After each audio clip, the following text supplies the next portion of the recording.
Olá pessoal dos terceiros anos, então vamos começar agora propriamente aí as atividades do terceiro bimestre, né? A gente fez uma visão geral das revoluções liberais na primeira aula. Essa segunda aula a gente vai tratar especificamente das revoluções inglesas do século XVII. Então, recuperando um pouco o que a gente viu na aula passada, a ideologia liberal junto com a Revolução Industrial, elas começaram a mudar muitas coisas lá na Europa. A Revolução Industrial mudou a sociedade, a economia, criou o proletariado, provocou a urbanização, trouxe a produção exclusivamente voltada para o lucro, visando atender mercados cada vez maiores. Então, a Revolução Industrial ela traz uma série de mudanças econômicas e sociais. A ideologia liberal, com as ideias do iluminismo, do liberalismo econômico, muda a maneira de algumas pessoas pensarem. Aqueles valores, né, da liberdade individual, da liberdade de comércio, da defesa da propriedade privada, começam a se fazer presente ali naquela sociedade, primeiro na Europa, depois se espalha para o mundo todo. Mas algumas pessoas começam a querer uma nova forma de organização política, no qual o governante não impõe a sua vontade para a sociedade, mas sim respeite a vontade da sociedade, que deve ser expressa através de uma constituição, através das leis, né? Então, essa mentalidade produzida pelo iluminismo e o liberalismo econômico começa a se espalhar pela Europa, e isso obviamente vai gerar conflitos. Algumas pessoas querem mudanças, outras não. Quem não quer mudança? A nobreza, a Igreja Católica e os reis absolutistas. Esses querem deixar tudo como está, né? Quem quer mudança? Principalmente a burguesia, que quer liberdade de comércio, quer participar das decisões políticas naquelas sociedades. Então esse é o contexto geral para entender todas as revoluções liberais, inclusive as que nós vamos ver hoje, as revoluções inglesas do século XVII. No século XVII, né, a Inglaterra passou por dois movimentos revolucionários. A Revolução Puritana, por volta aí de 1642, 43, começa a Revolução Puritana, né? E 1688, a Revolução Gloriosa. Então, esses dois momentos revolucionários da Inglaterra, eles abrem um ciclo revolucionário de pessoas querendo mudanças, questionando o absolutismo, questionando algumas coisas que ocorriam naquela sociedade, ok? Para a gente compreender, né, o que aconteceu na Inglaterra no século XVII, a gente pode ver um momento crítico desse processo nessa imagem. Ela retrata o momento em que o rei Carlos I ele vai ser executado em praça pública. O rei vai ser acusado pela população, pela sociedade de traição, de ser um traidor, vai ser julgado, considerado culpado e executado em praça pública. É isso que essa imagem aí retrata, a execução do rei Carlos I, que é um momento crítico da Revolução Puritana. Vamos lembrar que o rei era considerado um representante de Deus na Terra, e de repente a população vê o seu rei sendo executado, tendo a cabeça cortada em praça pública, né? O que será que levou a isso? Como aquela figura que era considerada sagrada passa a ser executado assim, dessa maneira? Então vamos tentar entender como é que esse momento dramático, o que leva a esse momento dramático da Revolução Puritana. Para isso, a gente vai ter que voltar um pouquinho no tempo e olhar a situação pré-revolucionária da Inglaterra. Tá? A Inglaterra é um país um pouco diferente dos outros países da Europa sob um certo aspecto. Ela, desde 1215, ela já tem uma constituição, um documento que limita o poder dos governantes ingleses, né? A Carta Magna. Essa constituição ela foi imposta ao rei, na época o rei João Sem Terra. João Sem Terra era o filho mais novo do rei Henrique II. Quando o Henrique II morre, todas as terras dele passam para o filho mais velho, que é o Ricardo, conhecido como Ricardo Coração de Leão. O Ricardo Coração de Leão, ele vai para as cruzadas, deixa o irmão mais novo dele, o príncipe João, como regente ali, junto com a mãe Eleonor de Aquitânia, ali governando a Inglaterra. Ele vai para as cruzadas, se envolve em uma série de aventuras. Quando ele volta, ele tenta invadir, tomar um castelo na Europa e acaba morrendo uma flechada no pescoço. Ele acaba morrendo nesse embate, e o poder então passa para o irmão dele, que tinha esse apelido de João Sem Terra, justamente porque as terras tinham ficado inicialmente com o Ricardo Coração de Leão. Morreu sem filhos, o poder passou para o irmão dele, o João Sem Terra, que era pensa num governante ruim, mas muito ruim mesmo. Era o João Sem Terra. Ele era um cara que afrontava as pessoas, abusava do poder, cobrava impostos por qualquer coisa. Segundo consta, se ele chegasse na casa de um nobre, se interessasse pela mulher do nobre, ele ficava com a mulher do nobre, sem o nobre poder dizer absolutamente nada. Esse era o tipo de governante que era o João Sem Terra, que abusava muito do seu poder. Isso, obviamente, irritou a nobreza da Inglaterra, que promoveu uma revolução, uma revolta, uma rebelião, e chegou para o rei, venceu os exércitos do rei e falou: ô João, ou você aceita esse documento aqui que limita o seu poder, ou nós vamos colocar outro rei no seu lugar. Não tendo como agir diferente, o João Sem Terra aceita a Carta Magna em 1215, e desde então a Inglaterra ela tem essa constituição que limita o poder dos governantes. Mas acontece que o poder do rei vai centralizando cada vez mais, o Estado vai ficando cada vez mais forte naquele processo de centralização do poder. Os Estados nacionais começam a se estruturar, enriquecer com a adoção daquelas políticas mercantilistas, e o rei vai se tornando cada vez mais poderoso. E esses limites impostos pela Carta Magna acabam sendo esquecidos aí um pouco na Inglaterra. Até que com o pai dessa senhora aqui, essa é a Elizabeth I, o pai dela, o Henrique VIII, pode ser considerado o primeiro rei absolutista da Inglaterra. O Henrique VIII, a gente já falou bastante dele, foi aquele que criou a religião anglicana,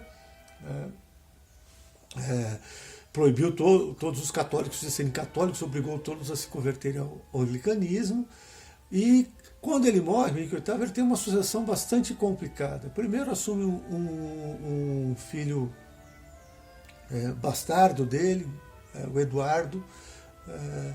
Depois vem uma menina que fica nem uma semana no poder, a Jane, que vai tentar mudar toda a Inglaterra, e a nobreza não aceita tirá-la do poder. Daí o poder passa para a filha Maria, que é a filha mais velha dele, do primeiro casamento com a Catarina de Aragão.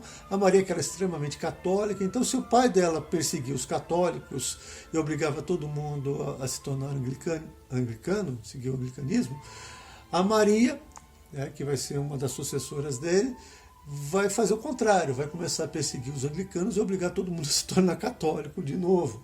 Então é uma confusão política religiosa na Inglaterra nesse período, até que a Maria também, ela não vai governar muito tempo, porque ela tem problemas de saúde, e quando ela morre, o poder passa para a Elizabeth I, que vai dar uma certa estabilidade para a Inglaterra, vai fazer com que a Inglaterra se desenvolva, ela vai governar praticamente quase toda a metade final do século XVI, até de 1560, mais ou menos, em diante, e ela vai dar uma certa estabilidade. A Elizabeth I, ela é considerada a rainha virgem. Por que rainha virgem? É porque ela teve algumas desilusões amorosas, achava que todo mundo se aproximava dela apenas por causa do poder, e ela decidiu que ela não se casaria com ninguém. E todos os homens que se aproximavam dela tentavam, de alguma forma, dominá-la, e ela vai decidir aí que não vai aceitar nenhum marido impondo o poder a ela, e ela diz que não vai casar com ninguém e vai dedicar sua vida a governar a Inglaterra. Por isso ela é chamada de Rainha Virgem. Sobre a vida dela, tem no Netflix, tem no Now, tem em várias plataformas, acho que também tem na Amazon. Dois filmes, um é sequência do outro, Elizabeth e Elizabeth, a Era de Ouro. São dois filmes muito bons, que retratam aquele período histórico. O primeiro filme, Elizabeth, fala da primeira parte da vida dela, e o segundo filme, Elizabeth, a Época de Ouro, é quando ela realmente assume o poder e consolida o seu poder na Inglaterra. É um filme muito bom para ver uma mulher excepcional na história, como ela luta para ter o poder e como é que ela consegue lidar com todas essas questões. Uma mulher governando um país em 1560. É muito interessante esses dois filmes. Recomendo que vocês assistam, principalmente aqueles que vão prestar vestibular, ou que se interessam por história. Vale a pena assistir esses dois filmes. Pois bem, mas tem o problema de ser uma rainha virgem. Em tese, ela não teria filhos, né? E não tendo filhos, ela não deixa herdeiros. Quando ela morre, isso cria um problema de sucessão para a Inglaterra. Quem vai governar a Inglaterra com a morte de Elizabeth I? Há um certo debate, um certo confronto aí, mas no final de tudo isso, o poder passa para um primo dela. O poder, já que não haviam herdeiros diretos, não tinha filhos, o poder, a coroa da Inglaterra, vai para o filho dela, o Jaime, que já era rei da Escócia, era um escocês. A Elizabeth, ela é da família da dinastia Tudor, com o Henrique VII, Henrique VIII, tal, e os descendentes do Henrique VIII, esses são os reis da dinastia Tudor, que acaba com a morte da Elizabeth, porque o Jaime, ele é da família Stuart. Então, quando ela morre, em 1603, o poder, a coroa, passa para a família Stuart, começa uma outra dinastia, uma outra sequência de reis da mesma família lá na Inglaterra. O Jaime, rei da Escócia, ele vai, vamos dizer assim, desfazer aquela estabilidade, aquele bom governo que a Elizabeth fez. Vamos ver o que acontece no governo de Jaime I. Quais são os problemas que aparece a partir da chegada dele ao poder? Ele vai entrar em rota de colisão com diversos setores da sociedade inglesa. Por quê? Bom, primeiro ele vai tentar restaurar o absolutismo. Depois de vários períodos autoritários, um rei impondo a religião, outro voltando ao catolicismo com a Maria, a Elizabeth I foi uma governante mais tranquila. Ela tinha muita autoridade, mas ela não impunha muito a sua vontade. Ela sabia dialogar, ela sabia escutar os conselhos dos seus conselheiros, obviamente.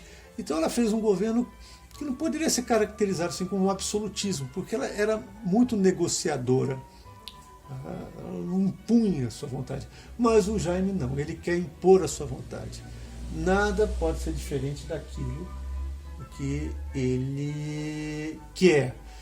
E quando alguém reclama do que ele está abusando do poder, ele fala que ele é rei porque Deus quer, que o poder dele vem diretamente de Deus. Então ele vai utilizar aquela teoria do direito divino soberano, a origem divina do poder do rei, para justificar o seu poder absoluto na Inglaterra.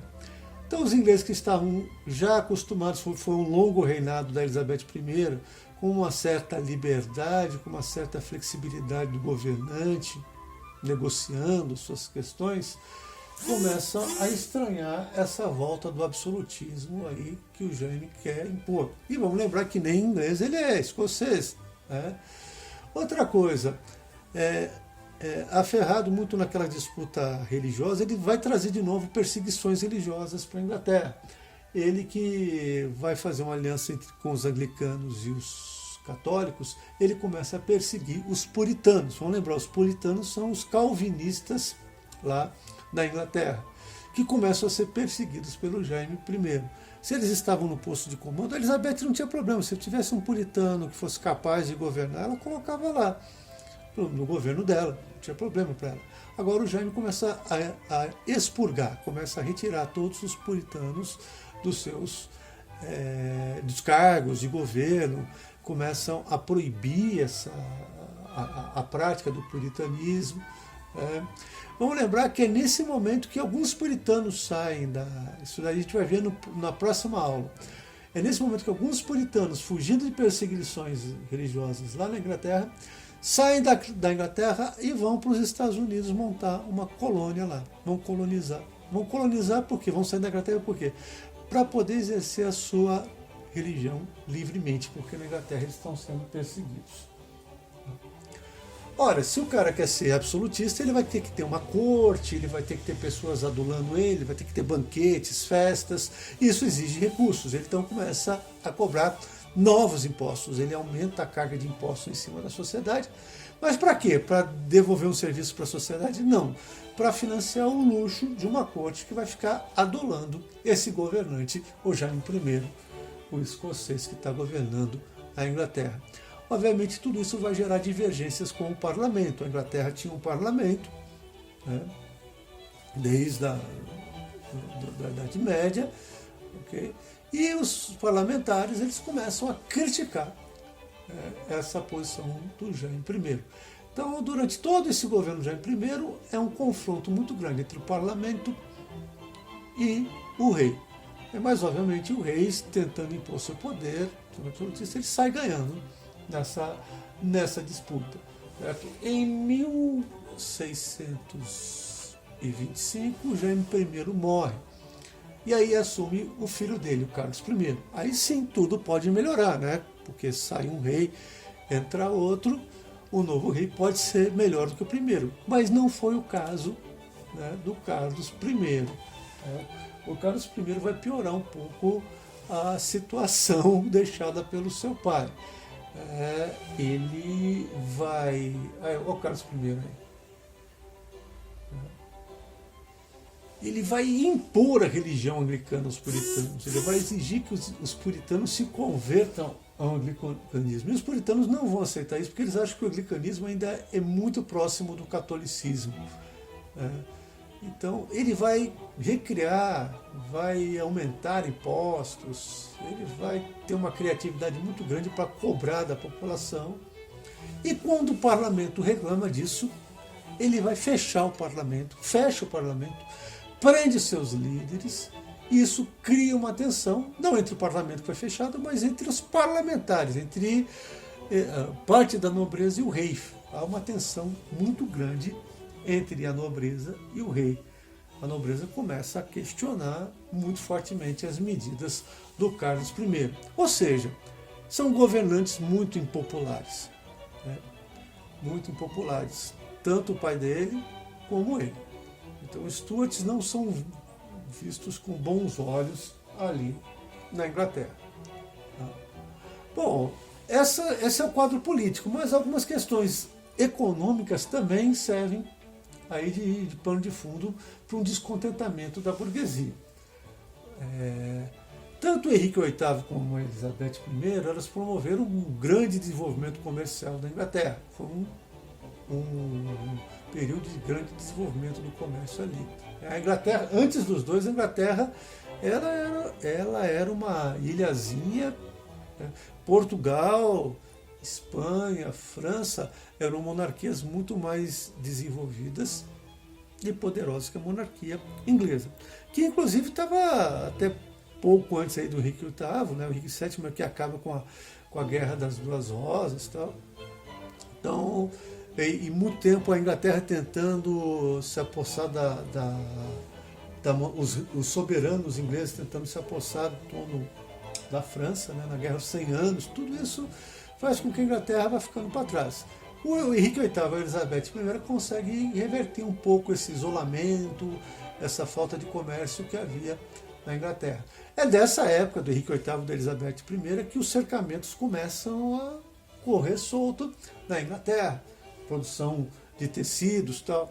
Isso vai gerar um certo desenvolvimento comercial. Só que esse desenvolvimento comercial ele é feito principalmente por companhias monopolistas. Vamos entender isso daí, o que é uma companhia monopolista. Monopólio é exclusividade. Então, algumas companhias têm exclusividade, entre elas a Companhia das Índias Ocidentais e a Companhia das Índias Orientais, elas têm um monopólio do comércio, o que prejudica os pequenos comerciantes, porque um monopólio impede a livre concorrência. As grandes empresas não permitem que as pequenas e médias empresas tenham acesso ao mercado, que as pequenas e médias empresas se desenvolvam. Então só a grande burguesia, que é acionista dessas companhias monopolistas, é que tem um grande lucro. A pequena e média burguesia ela tem um descontentamento com relação a essa política, porque impede o seu desenvolvimento. Então há aí um racha dentro da burguesia inglesa. A alta burguesia apoiando esse tipo de política estritamente mercantilista. A concessão de monopólios é uma característica do mercantilismo, que ajuda algumas empresas poderosas a se desenvolverem, mas a concorrência dessas empresas com as pequenas impede, né, o acesso das pequenas ao mercado. Então a burguesia está dividida. O Jaime I e o Carlos I são dois reis que vão continuar com essa política abrangentemente.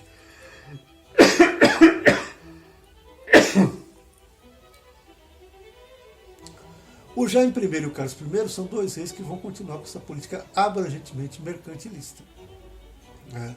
Essa política vai favorecer a grande burguesia e a nobreza inglesa. Essa é a Abadia de Westminster, onde até hoje funciona o parlamento inglês, que é composto de duas câmaras. A Câmara dos Lordes, onde está a nobreza, e a Câmara dos Comuns, onde está a burguesia. Então a burguesia, a pequena e média burguesia, ela é representada aí na Câmara dos Comuns, enquanto que a nobreza é representada na Câmara dos Lordes.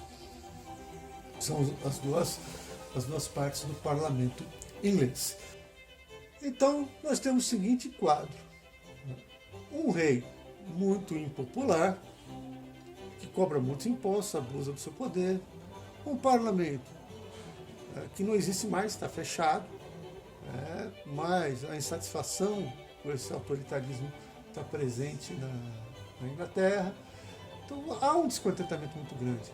A sociedade inglesa não está contente com essa situação. Para ela se revoltar, falta um estopim, falta uma fagulha, algo que gere, que transforme esse descontentamento que existe numa ação da população lutando para mudar aquela situação. E o estopim vai surgir em 1640, quando calvinistas escoceses, lá na Escócia, eles se rebelam contra o Carlos I e invadem a Inglaterra. Por que eles invadem a Inglaterra? Porque o rei da Escócia está onde? Está na Inglaterra. O Carlos I também é rei da Escócia, como o pai dele era rei dos dois países. Então os escoceses, os calvinistas escoceses, né, os chamados presbiterianos, eles se rebelam contra o Carlos I, que quer impor o anglicanismo a todo mundo, inclusive lá na Escócia, e invade a Inglaterra. Para quê? Para tirar o Carlos I do poder. Bom, o Carlos I então se vê acuado. Agora, seus súditos escoceses estão invadindo a Inglaterra para retirá-lo do poder. O que ele vai fazer? Ele vai tentar obter o apoio dos ingleses. Para isso, ele vai convocar o parlamento.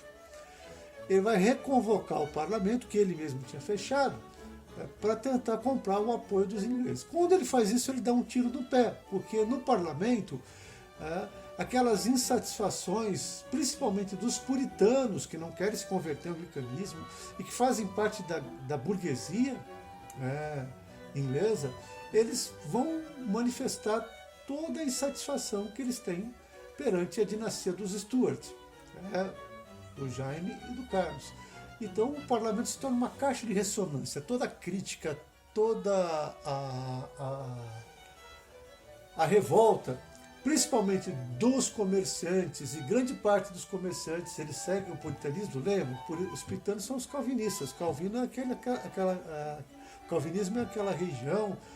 Opa, começando de novo.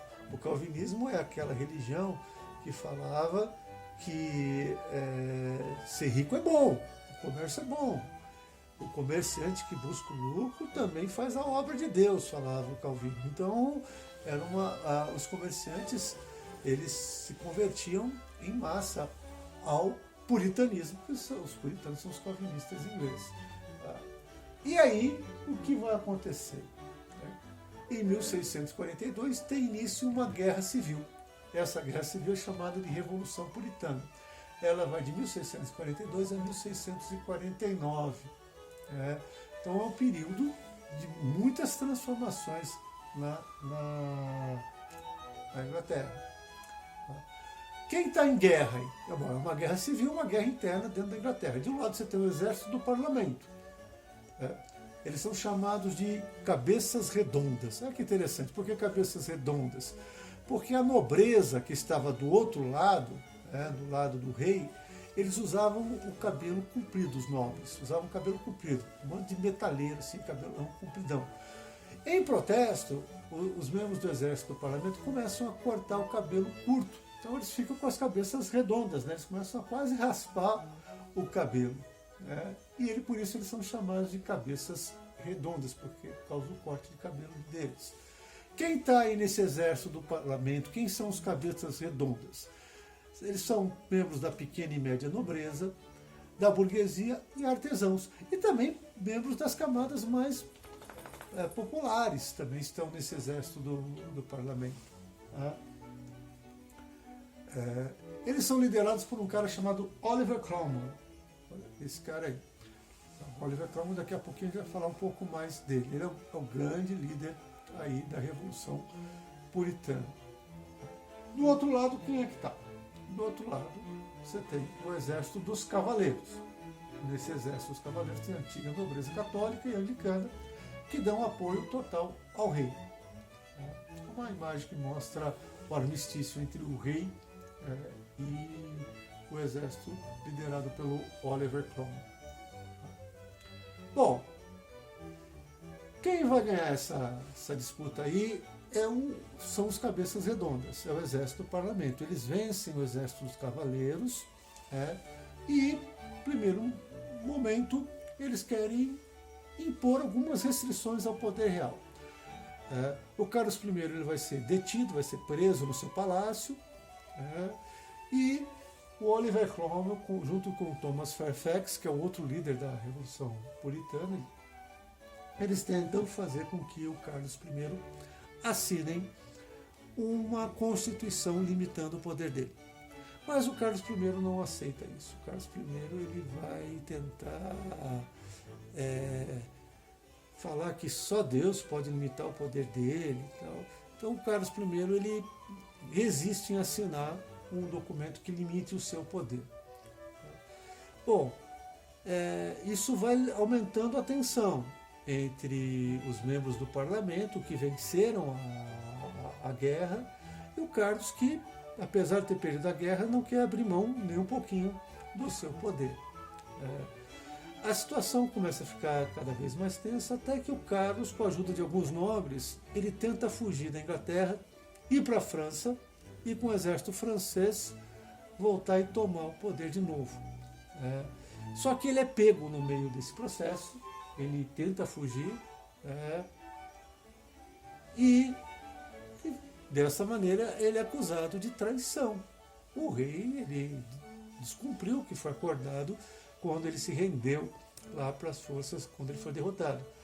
Como ele é acusado de traição, o parlamento então se transforma num tribunal que julga o rei e corta a cabeça dele. Ele é decapitado em praça pública. Então, aí a gente consegue entender aquela cena, como é que o rei chegou a ser decapitado. Quer dizer, ele abusou do poder dele, houve uma guerra civil, tentaram inicialmente apenas limitar o poder dele, a ideia não era mudar o sistema político, apenas limitar o poder real, fazer com que ele não abusasse tanto do poder. O rei não aceitou, tentou fugir e acabou sendo julgado e decapitado. Essa é uma outra imagem que mostra a decapitação do rei. Você vê a população assim, desmaiada. Tem um filme muito interessante chamado Morte ao Rei, que conta todo esse processo aí, né? Nesse filme, o Oliver Cromwell vai até a execução, pega no sangue do rei, mostra assim, ó, tá vendo? É vermelho, igual o nosso. É uma cena bastante interessante do filme. Bom, com o rei morto, como é que vai se fazer ali para governar a Inglaterra? O Cromwell, então, articula no parlamento a implantação de um regime republicano. Vai ser a única vez na história da Inglaterra que ela vai se tornar uma república, né, por um breve período.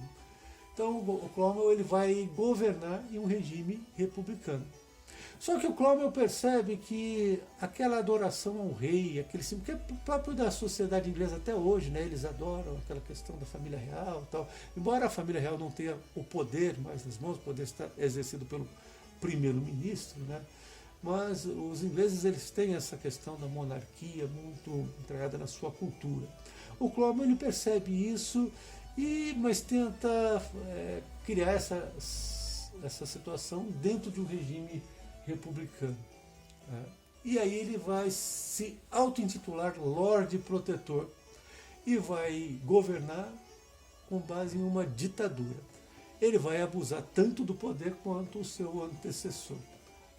Com o título de Lorde Protetor da Inglaterra. Okay.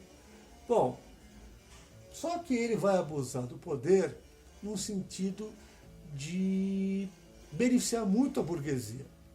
Uma das medidas que ele tomou, por exemplo, foi a lei chamada Atos de Navegação.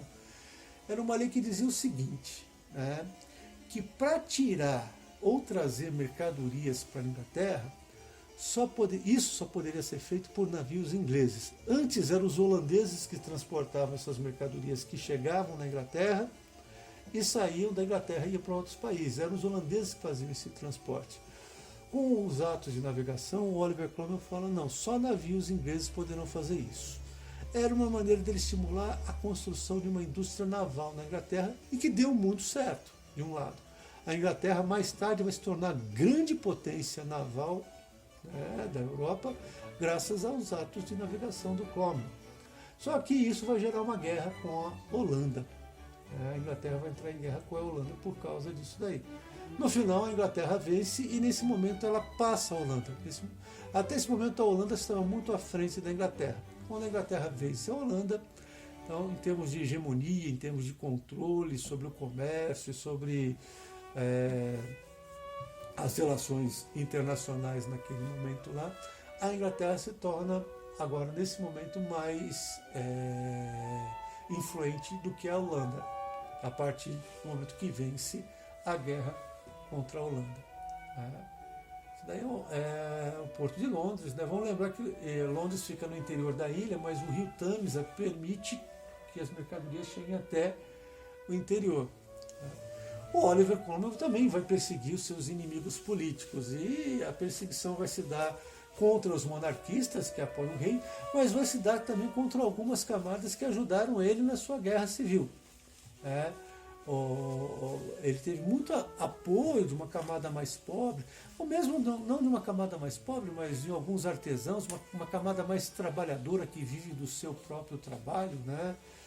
Um embrião assim, do proletariado. Não dá para falar em proletariado ainda nesse momento, que não tinha Revolução Industrial, mas haviam camadas que viviam com os artesãos, por exemplo. Essas camadas populares, né, elas ajudaram o Oliver Cromwell a vencer o exército do rei, mas na hora que elas vão cobrar uma participação maior no governo, uma participação maior na riqueza da Inglaterra, eles vão ser perseguidos, né? Então, o Oliver Cromwell é um puritano, é um calvinista. O calvinista acha que o pobre é culpado da própria pobreza. Ele fala que o pobre é suspeito de preguiça, a preguiça é uma injúria a Deus, é o que o Calvino falava. Então, para o Oliver Cromwell, a pobreza é uma punição divina para os pecados das pessoas, né?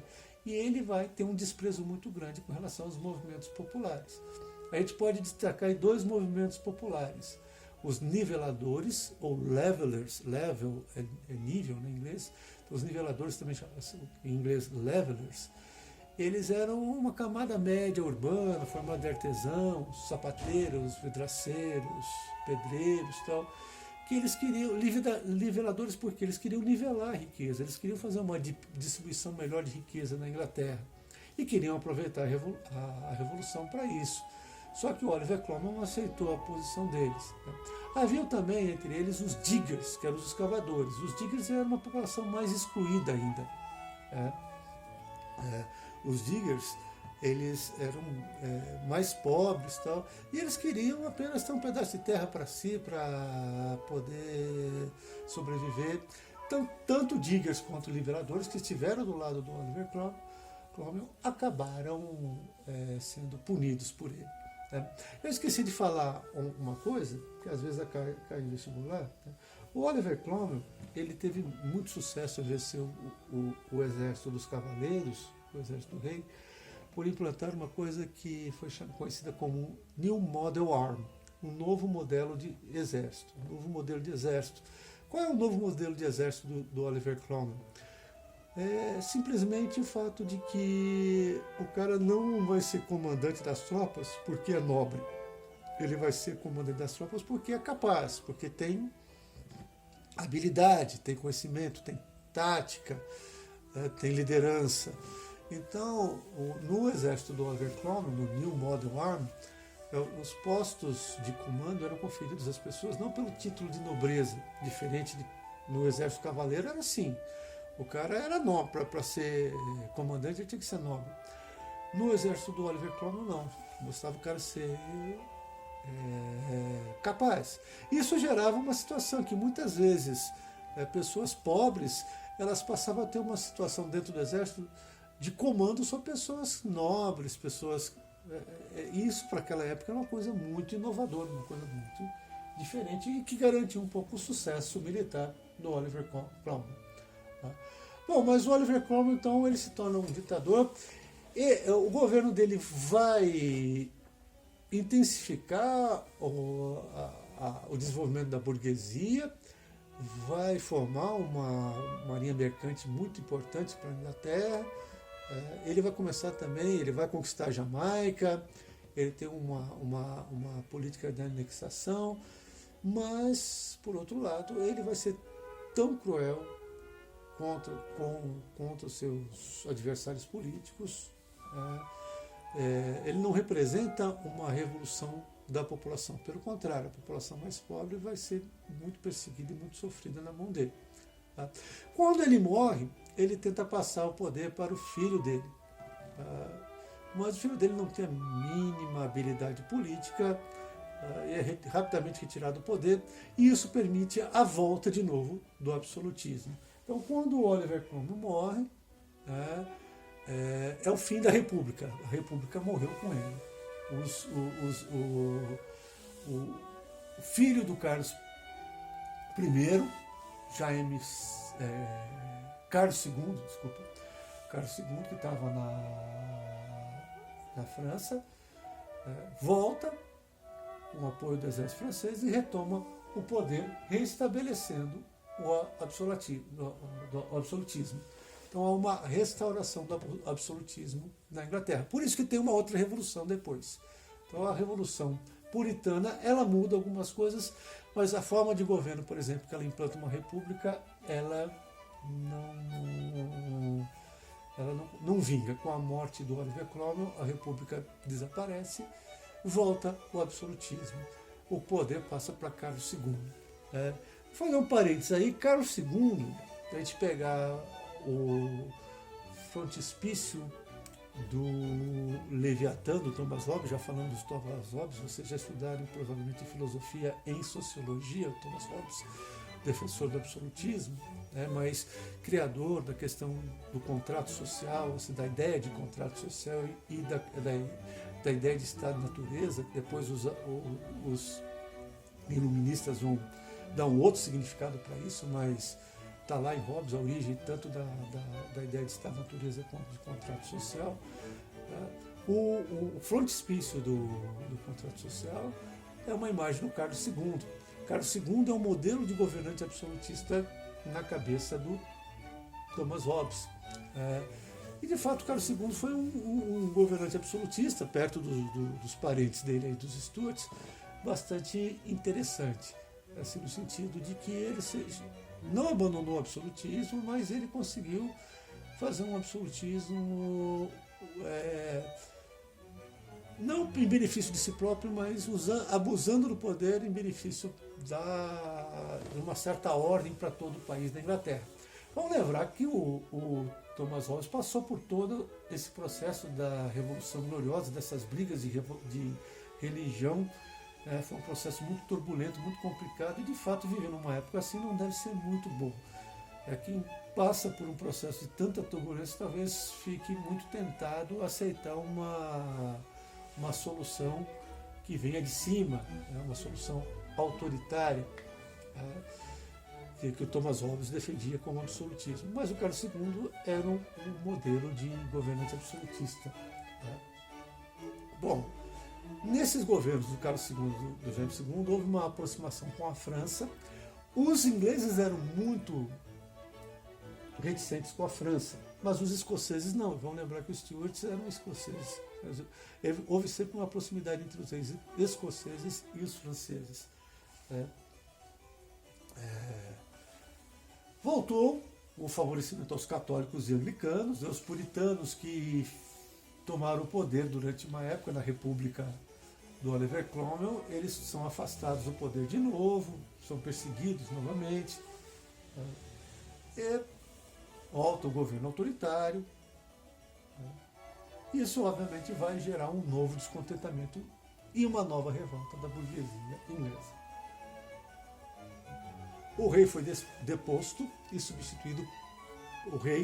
O Jaime II, ele foi deposto pela burguesia, é a chamada Revolução Gloriosa. Essa não é tão empolgante quanto a puritana, por quê? Porque ela vai ocorrer sem grandes derramamentos de sangue, não vai ter uma guerra civil, não vai ter. Simplesmente os burgueses vão se organizar, vão conquistar o apoio do exército, vão prender o rei, o Jaime II, vão levar o Jaime II para um quartinho lá, decapitá-lo e chamar um outro rei, o Guilherme de Orange, que era, inclusive, se não me engano, era genro do Carlos II, Guilherme de Orange, que estava na Holanda, era casado com a filha do Jaime II. Vão propor para o Guilherme de Orange: você quer ser rei da Inglaterra? O Guilherme de Orange, você está, sim, serei. Só que tem uma condição: você vai assinar esse documento chamado Bill of Rights, Declaração de Direitos.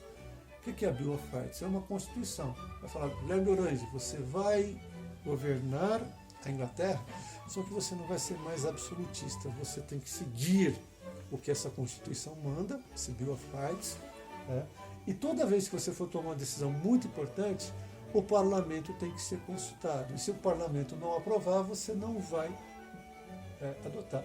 Essa é uma imagem da Bill of Rights, aí é original. O documento original assinado pelo Guilherme de Orange. Essa é uma imagem do Guilherme de Orange. Ou seja, o rei passa agora a ser submisso ao parlamento. Não é mais um absolutismo. O rei continua governando, mas ele não é mais absolutista. Tudo tem que ser aprovado e debatido no parlamento para valer.